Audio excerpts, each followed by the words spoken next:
why have I found favor in your eyes, Lord? It's like the song, Amazing Grace goes, when we've been there 10,000 years, bright shining as the sun, we know less days to sing God's praise than when we first begun. Amazing Grace, how sweet the sound. For all eternity, we're just going to be looking at Jesus and go, Jesus, why?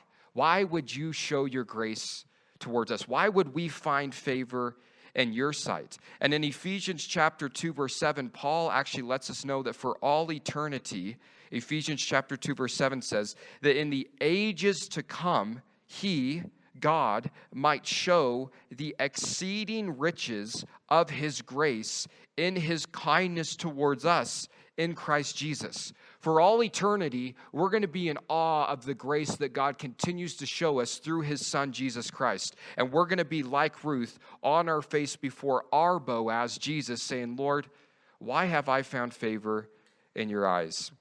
And she asks another question there in verse 10. It says that you should take notice of me since I'm a foreigner, a stranger, an outsider. Jesus, we're foreigners, we're aliens, we're different. We don't belong here, yet you've chosen to bring us into your kingdom, we'll say to him on that day. Verse number 11 says, and Boaz, he answered and he said to her, it's been fully reported to me all that you have done for your mother-in-law since the death of your husband, and how you have left your father and your mother and the land of your birth, and you have come to the people whom you did not know before. Boaz says, the reason why I'm being nice to you is because I know your story. And he goes, it's been fully reported. He says, I know all that you've done. Boaz says to Ruth, I know more about you than you think. And Jesus says to you and me tonight, I know more about you than you think. Jesus goes, it's been fully reported to me what you've done in your life, what's been done to you throughout your life. He says, I know it all.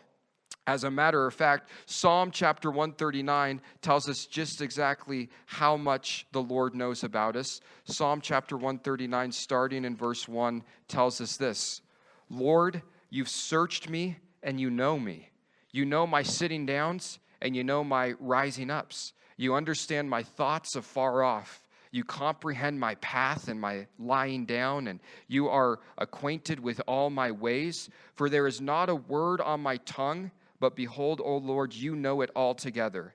You have hedged me behind and before, and laid your hand upon me. Such knowledge is too wonderful for me. It is high, I cannot attain it. God knows when you sit down. He knows when you stand up. He knows when you lay down. He knows when you get up. He knows everything about you, the psalmist says. And here Boaz says to Ruth, it's been fully reported to me. I know it all. I know what you've been through. That's why I'm being gracious to you. And Jesus would say to us, I know everything about you, and I'm still choosing to love you. Now, that's pretty spectacular. The fact that people love us isn't a big deal because they don't know everything about us. We can kind of hide the yucky stuff, right? We can kind of keep some things in the closet. But God knows everything about us, and he still chooses to look at us and say, man, I love you. We're fully known by Jesus, and yet we still realize that we are favorable in his sight because that's who he is. He's a God of grace.